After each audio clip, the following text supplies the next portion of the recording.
Okay, well, as I did hint in my last video, I've been joined by my friend Stuart Bruce here, who was the recording engineer and mixed the first version, the 1984 original, of the huge charity hit, Do They Know It's Christmas?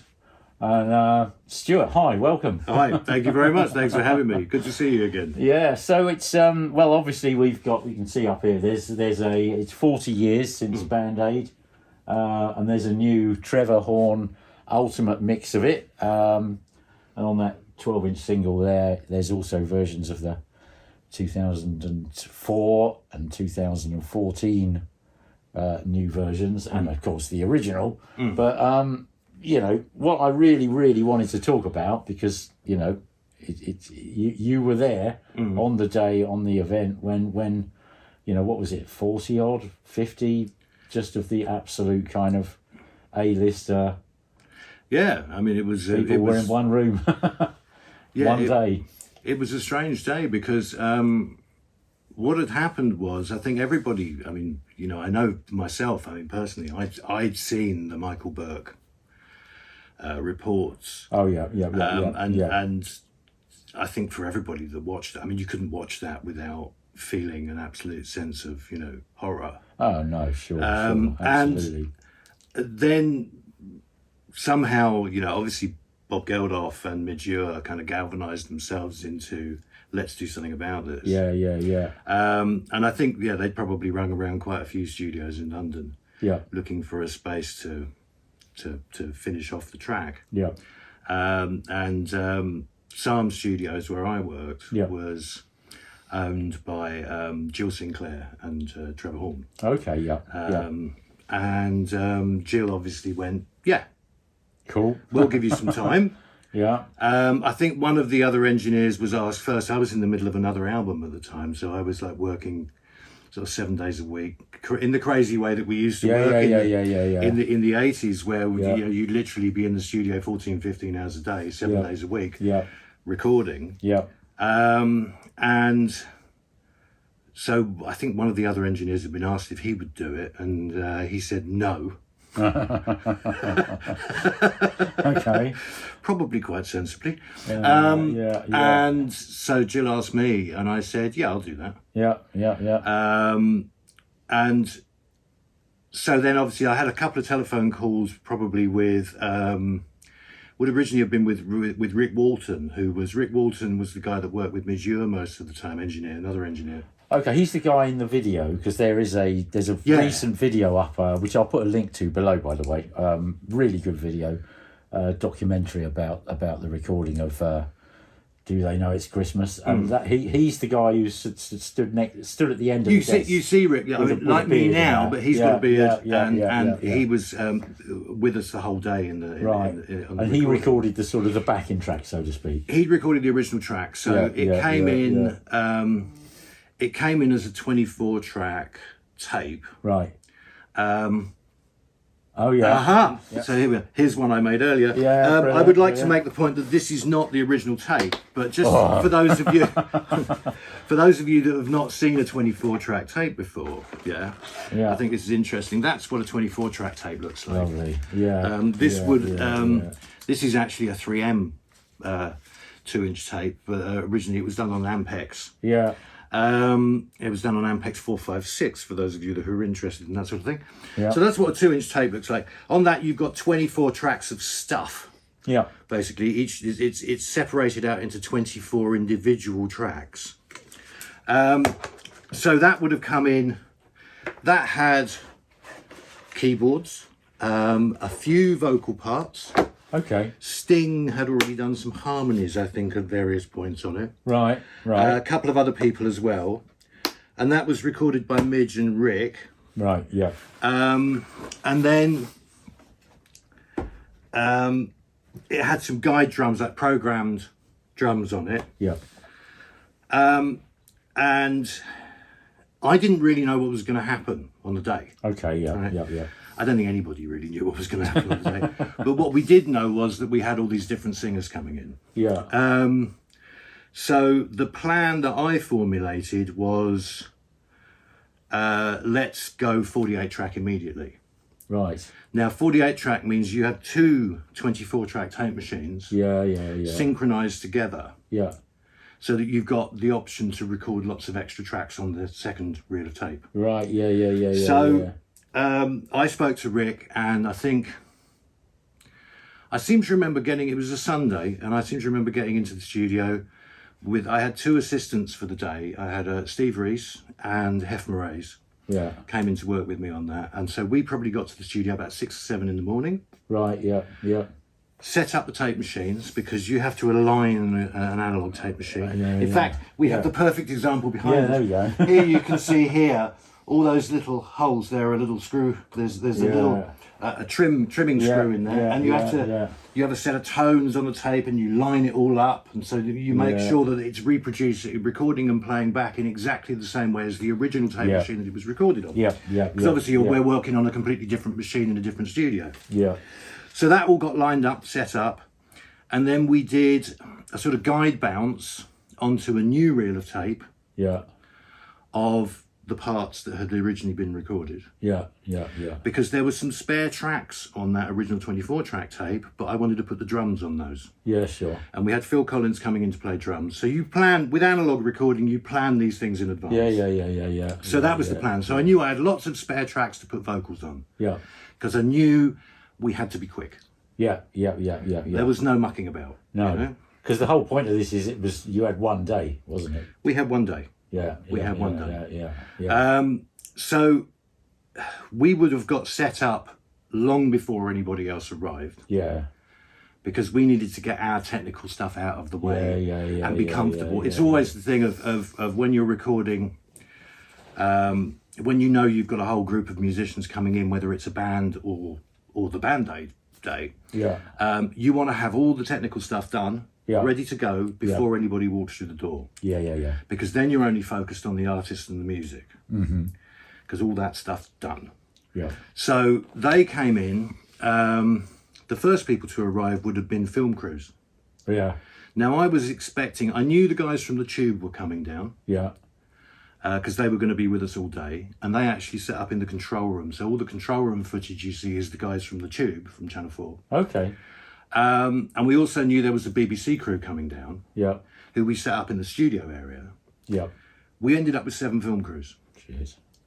So that's like another 30 people. On top of 40 artists, kind of thing. Well, on top of 40 artists, and then paparazzi started to show up. Yeah, so right. Yeah, obviously, they'd all been invited as well. So we end up with like 10, 15 photographers. Yeah. You know, or the men with ladders, as they used to be known. They always carried ladders with them. Right. And so SARM West Studio 1 is a big studio. Okay. It's a big studio area. At that time, it was one big open room. Yeah. Later they put booths and stuff into it, but then it was one big open space, which was good because it meant that we had a huge amount of floor area. Right. But I knew that from 10 o'clock in the morning we need to start recording. Yeah. Because we had 20 singers to do single voice parts with, and then all the other singers to do the big choir parts, the choruses. We also knew we had to record Phil Collins' drums. Phil Collins' drum tech arrived early as well. He started setting up the kit at one end of the room. Then we had the sort of center area of the studio where we were going to put the singers. And then at the far end of the studio, we had for the choir set up. Right, yeah. So we pre-set up a few microphones and bits and pieces. And I just thought, well, normally when you're recording, particularly when you're recording the lead vocals on a track, you would try a few different microphones on the singer. Until you find the one that fits perfectly with the sound of their voice and the way it works. And you'd spend a bit of time with that. It's something that is here. I knew we didn't have that option. No. So we literally stuck one U87, Neumann U87, up in the middle of the room. That's the microphone that you see them singing into in the video. Yeah. Everybody got recorded with the same mic. Yeah. The only thing we had to do then was adjust the height. Done. Okay. Yeah. And slowly but surely people start arriving. So by the time we get to 10 o'clock in the morning, the studio area is already rammed because there's the film crew people. They're all running around. They all want mono feeds out of the console to feed into their recording devices. Yeah. I've got my assistants and I are running around like mad people trying to get everybody connected up. Yeah. And at the same time, I still want to be in the control room talking to the singers. Yeah. And working out with Midge and Bob who's going to sing first, which things, you know, they're going to... Yeah. Pretty much they had... I think Midge particularly had a pretty good idea of where he wanted people to sing. Yeah. But there was still some stuff that was done on the fly during the course of the day. Right, okay, yeah. What do you mean, like, so he'd have decided, you know, okay, I want Sting singing that part, I want Bono singing that part, I want... Paul Young, I think, opens it, doesn't he? Paul Young is the first, yeah. Although, Paul Young was not the first person to sing. Right, okay. Because what happened then was about 9:30. So we already had, I mean, I remember Simon Le Bon, Tony Hadley, obviously John Taylor as well from Duran. Yeah. And a couple of others had already turned up. Yeah. They were there quite early. Yeah. So we got to this thing of, okay, who's going to sing? And everyone was a little bit nervous. And eventually Tony Hadley got to say, okay, Tony, full marks to him. Yeah. Full marks to him. He went, okay, I'll go and do it. So he went out and did his bit first. Yeah, right, okay. Which is not at the beginning of the tune. No. So we were already in a kind of reverse order. And then Paul sang, and then we got a bit of a flow going. Yeah. But what you got to remember is, when someone sings a lead vocal on a track, normally it's a darkened room. Okay, you create a space that suits the singer. Yeah. So they might like bright light, they might like dull light, they might like to be in a little booth. I was going to say they might be just in a booth on their own with no one watching. They might not want anyone to see them while they're doing it. They might be okay with just you and one other person. And some people want a party in the control room going on while they're doing it. It's whatever floats their boat. You know? Nobody goes out and does a lead vocal with 6 cameras pointing at them. No. Paparazzi taking photographs of them. Yeah. Listening to them singing on something that they are completely unprepared to sing. Yeah. Because this is, don't forget, this is pre-internet. Yeah. Right? No one had been sent a copy of the track. Right, yeah. And with like 39 of their competitors' top sort of whatever. There weren't cassettes being sent out to people. Could you learn this part, please? It was like, that's what we want you to sing in the control room. Yeah. And there would be a bit of warbling in the control room, and then out onto the microphone and go for it. Yeah. And frankly, if you'll pardon the expression, you need balls of steel to do that. Every single one of those singers was out there doing it first time on mic in front of the entire world. Yeah. And hats off to them. I mean, they were amazing, all of them. Yeah. Ego free too. Yeah. Nobody wanted any, they just wanted to do it, get it done, and they were there for a good reason. You know, everyone had gone. Absolutely. Everyone had gone with that thing of we want to do something. Yeah. So, you know, what you get is this kind of warts and all view of each one of those people, and you get to see actually how good they are. Yeah, because I think that's the other thing is they, really professional, and you can see some of them are really nervous. Yeah, understandably. Yeah. You know, and so, you know, from my end of things, it's my job as the engineer, and sometimes as producer as well, to make sure that everybody feels as comfortable as possible. Because the more comfortable someone is, the better performance you get from them. And I have to say that day was a really hard day to be able to do that in the way that I would like to be able to do it. Because I didn't have the time or the location with all those people there. Well, you didn't just record it in a day; you mixed it in a day, didn't you? Well, yeah. You know, I mean, we got through the day doing the vocals. There were a few moments when we would stop and some extra footage was shot for different things, of people talking and stuff. But pretty much in the studio itself, it was flat out. We just record. Get all the voices down on tape. And then Phil Collins was sitting on the sofa behind me in the control room all day. And he's a lovely man.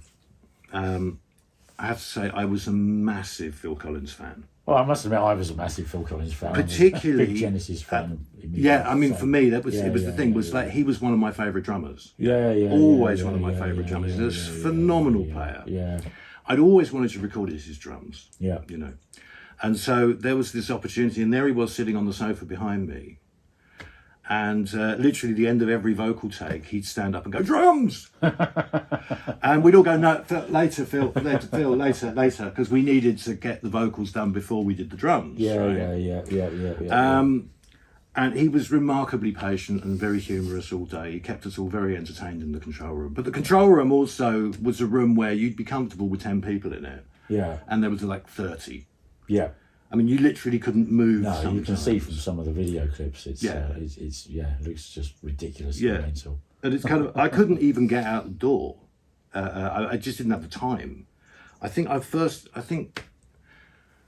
probably went to the loo about 10 minutes before we started. Yeah. Recording vocals, and I think the next time I went to the toilet was at about 8 o'clock in the evening. And I suddenly realised that I really needed to go to the loo. And literally had to kind of shove past all these people to get out the door. Yeah. The toilets being at the other end of the building, I had to run down into the basement and go all the way through. And I had no idea. When I went downstairs, it was even more people downstairs. Right. Where the sort of restaurant was and some lounges were. Yeah. Than there were up in the studio area. Yeah. So I was fighting my way through all these people to sort of, and I had no idea that was going on because I hadn't been in the other parts of the building. Right, I mean, the whole studio, it's a big place, was absolutely rammed full of people. But I suppose there were other sort of elements of it. I mean, Phil, when he went out to do his drums, his drum tech had been out sort of, going through the microphone setup with me, because it's a big drum kit as well, and there's a lot of microphones on it, and it's like you've got to spend time getting a sound on that. Yeah. And his drum tech was sort of, banging the drums for me individually to kind of check the microphones and everything. And this guy was going like, really hitting them. And I was thinking, that's a bit excessive, But we set it up and you get a level. Yeah. And then obviously Phil went out to actually play. So he went around the kit a little bit just to check that he was okay with his headphones. And he said, okay, let's do one, And he played. Yeah. And then I realised why the tech had been hitting the drums so hard was because when Phil played, it didn't look like he was hitting them very hard. Okay, yeah. But they were twice as loud as when the tech was playing. And so actually Phil Collins would have done it in one take. Right. In the first take. Yeah. It was perfect. Yeah. But I messed up a little bit, slightly too hot the level. There was a little bit of distortion, so halfway through I had to stop it and go, I'm really sorry, can we just turn the levels down and do it again? So he nailed it in one take. Awesome. But that was done after the vocals? After the vocals, yeah. And then very, very last thing that happened was Boy George had been... Now, I always thought he'd been in Tokyo. Okay, yeah. But I did a session with Boy George about 6-7 years ago. Okay. For a completely different thing. Yeah. And we talked about the Band Aid Day, and he said, no, it was New York. He'd flown in from New York, and he'd literally got off the plane at Heathrow, got in a taxi, and come straight to the studio as quickly as he could. Yeah. He arrived at about 10 o'clock in the evening. Yeah. I mean, poor guy, his voice was absolutely shot. His throat was knackered. Right. He could hardly speak. Yeah. And I think we actually went out. He's the only person we specifically went and got something for. Yeah. Right. Someone nipped round the corner to the off licence who got a little bottle of brandy. And he had a little sip of brandy, and then he did his vocal. Yeah. And literally he needed that just to sort of, It's probably walking into that room that had all you lot in there all day long, smoking Marlboros like they were going out of fashion. Yeah, well, the smoking thing is, I mean, that's... I have to admit, in those days, I was a chain smoker, and of course, that's the day when everybody smoked, right? Yeah. Well, looking at the videos, it is like, there's got to be an entire packet of fags on the go at any one moment in time. I would think I probably got through a couple of packets of fags that day. Yeah, well, I think I'm not surprised. Somewhat stressful. Yeah. In fact, a friend of mine called me up the other day. They said they'd just been watching the video, and he and his wife had decided that every time I lit a cigarette, they were going to have a shot of tequila, and. I think they probably took him a couple of days to get over the hangover. Yeah. Yeah. But we would have done that up until 10 o'clock in the evening. So 10 o'clock you kind of finished recording. Yeah, and by then... And then you've got to mix it. Most people are gone. Yeah. Most people had disappeared by then. The guys from the Tube were still there filming us. Right, yeah. And maybe a couple of other film or press people were about. Yeah. But most of the artists had gone home by then. There's a few had hung around. I particularly remember Simon Le Bon. Okay, yeah. Who I'd worked with before because I was involved in mixing Rio. Okay. Singles. I didn't realise that. Okay. And I kind of knew them a little bit. I knew the guys from Spandau because I'd worked with them as well. Right. And a few of the other artists I'd worked with before. So it was kind of, there was some kind of familiar faces in there. Yeah. But I just remember Simon particularly, who spent most of the day sort of, buzzing backwards and forwards between the studio and the control room. And he was the one that was coming, because my assistants were flat out busy as well. Because normally it's the assistants that bring you tea and coffee. And Simon was basically took charge of that. Oh, bless him. And was making sure that we got fed and watered. You know, Simon Le Bon, you could have called him. Simon, I want another roll. He, I particularly remember going, "Have you eaten?" You know. And he's a lovely chap. I bumped into him quite a few times since, and he's always a very, very friendly, lovely. He's a nice guy. He really is. But yeah, so there was kind of that, and there was a lot of good humour. I mean, it was a very good humoured day, and literally, it's that old Quincy Jones thing where it was the Quincy apparently used to have a sign, like a dustbin next to the studio door, with a sign above it, with an arrow pointing down, and it said, "Check your ego here." Okay, before you come in. And honestly, that day was friendly, considerate, kind. All those people were there. They were there for a purpose, and everybody just did their best to make sure that it rolled and worked. No, it's a magical kind of thing. It really is. It's So we got to sort of 10 in the evening, I think we got a takeout or something, just something to eat at that point, because it was like, I mean, literally flat out constantly since I probably got up at 5 o'clock in the morning to get there. And then we started to mix, and so then I mixed the track overnight. Right. That would have been with principally with Midge. And Bob. I think we finished the mix by about 6-7 o'clock in the morning. Right, yeah. And then, of course, there was the B-side. Now, the B-side of the original single is the backing track without any of the vocals.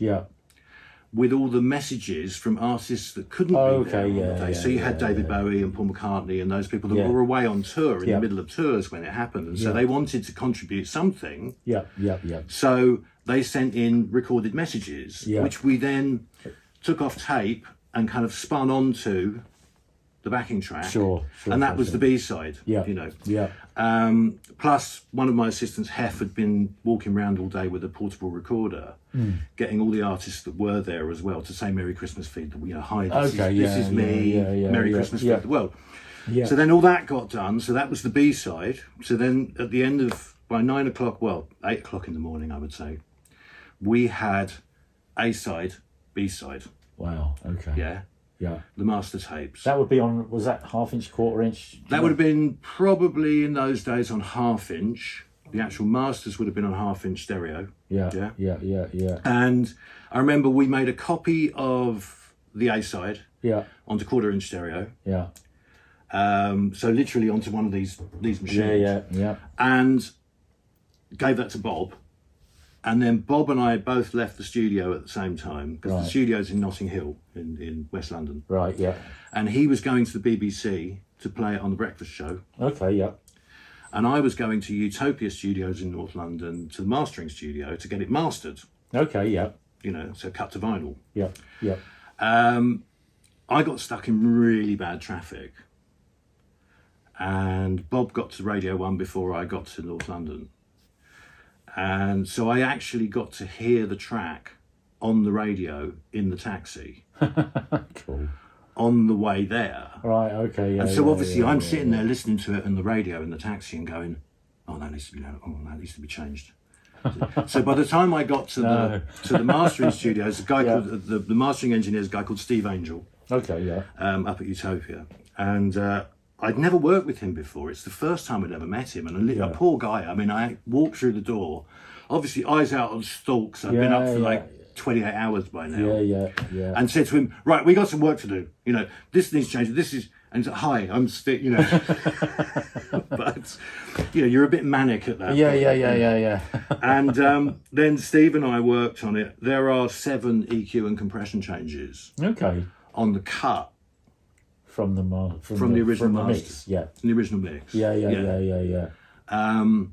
And so Steve, being the consummate professional he is, what you would have, in those situations, what you would normally do is you would make what's called a production master. So you copy that, you do that to it, and you'd copy it onto a 1/4-inch tape, not a 1/4 inch tape. Yeah. And then you cut from the 1/4-inch tape. Yeah. But that's down a generation. Yeah, sure. And we didn't like that kind of thing. Right. So it was me and Steve doing it manually. Okay. So we rehearsed sort of on the fly, manually, and that was mix. the first cut that went. Okay. Obviously, we made a production master simultaneously because they had to recut it a lot of times. Yeah. And then that was ready. That obviously went to the factory, and the factory started to press them that day. Right. You know, it was really quick turnaround. I mean, the speed at which this had to happen was unbelievable because normally you'd do the first cut, you'd take a test pressing, a test acetate home. So this was we've done here. Sunday mornings when the artists start turning up in the studio, and Monday afternoon it's being pressed. It's in the factory. Yeah. And you know, it's a thing to sort of celebrate the way that everyone involved did that. And I mean, I always think of it in terms of all the people that contributed to making that thing work. Yeah. Because there were 2 or 3 people on reception at SARM. Yeah. Who spent the entire day making sure everybody was in the right place at the right time, comfortable, making sure the right people got into the building, making sure the wrong people didn't get into the building. Well, yes. There were all the people from the press who were brilliant. You know, everyone knocks the paparazzi. Those guys on that day, they were really considerate, really helpful, really friendly. All the film crew people, brilliant. My 2 assistants, Steve and Hef, were absolutely amazing. You know, I mean, just flat out all day working so hard. And then you've got, I mean, the folks that run the kitchen at SARM. I mean, flat out all day feeding all those people. Normally, you would have 1/10 of that number of people in the building. All day working like crazy, like Steve. And then after that, you've got the people in the factories. You know, who are working 24-hour shifts. Right. Yeah. Especially to get this pressed. To get it pressed up and out. I mean, we sold 7 million copies. Yeah. In the first 6 months or something. I mean, it carried on selling. And then all the people in the record stores, you know, and all the people, and of course all the lovely people that went out and bought it. And there were people going into record shops and buying 10 copies of it. Which is hysterical because I don't actually have a copy of it myself. I have to say, I absolutely know I have got a copy of it. I've been looking around, I can't find it anywhere. So, I've had several copies over the years and they've all disappeared. But and so it was a big thing to be involved with. Oh, absolutely. I mean, it's got to be one of the most. It's you know, one of or the, I don't know, but it's. I mean, at the time, it was the fastest or best-selling UK single ever. It was a very, very complex day. I think part of the charm of the original, of course, the one that you were recorded. Is because it was in a way live, if you know what I mean. In so much as it's, and when you listen to this record, which has got like the 20th anniversary version and the 30th anniversary version, and then Trevor Horn's Ultimate 2024 mix, which of course has actually got quite a lot of the original. Yeah, I think but he's taken that original it does actually have that live kind of quality that is missing so much from modern music, frankly. I think, in a way it's by its very nature it's forced a live performance. You've caught it and mixed it, and it's it's sort of, I think it will always sort of go down in history as a whether it's from a musical thing or from the, obviously for its, sort of political sort of, charitable being. It's, it's commendable. No, I mean we've just been listening to the different versions. I think the obvious difference for me is that I can hear that there's been a lot of time put into the other versions. Yeah, they didn't do those in a day. No. Each one of those vocals has been sort of poured over and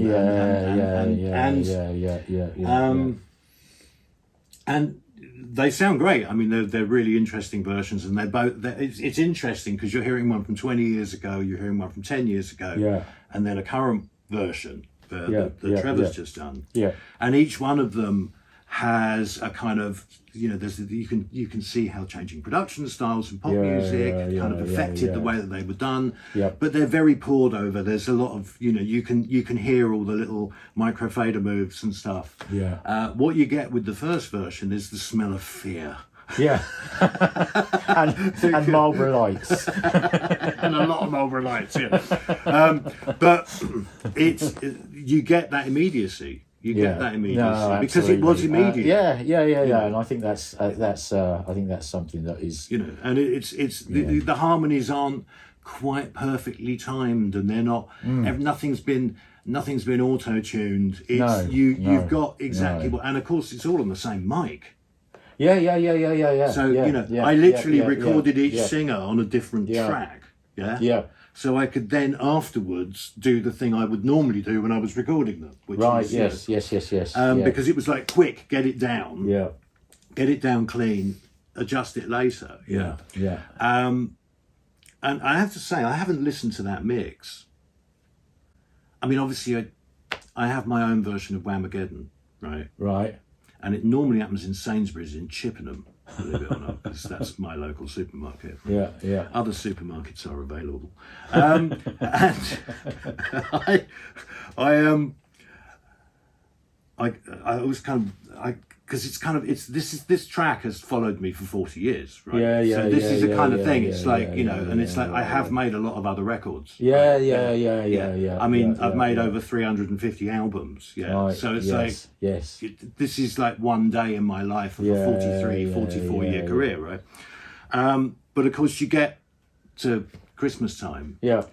And for some people, the idea of the Whamageddon thing is like, when's the first time you hear Last Christmas? Yeah. And for me, it's when do you hear Band-Aid?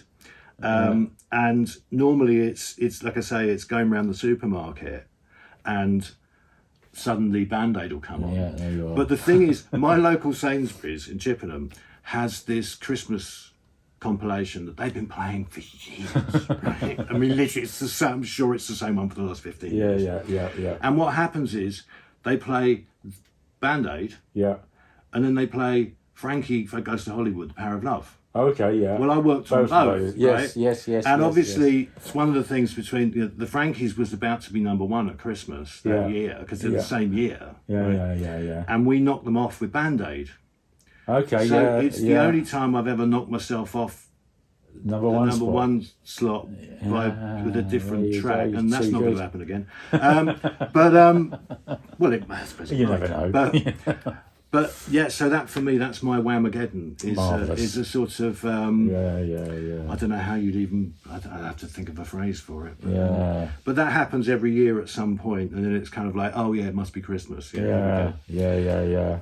Well, anyway, listen. I mean, it's on that note. I know we've chatted before. Like, I mean, we chatted when I did the 90125 video, and you weren't able to make it over at the time. But it would be actually very cool. I know this video's kind of gone on for quite a bit now, and we'll cut things short. But at some point, you know, it would be wonderful to get you over and actually just go through. You know, I mean, you mentioned Rio. I didn't realise you worked on Rio. You know, but you know, the albums that I know that you've worked on that are amongst the records in my collection. There's some real crackers. So it would be bloody good fun anyway. But anyway, look, Stuart, thanks so much for coming over, and a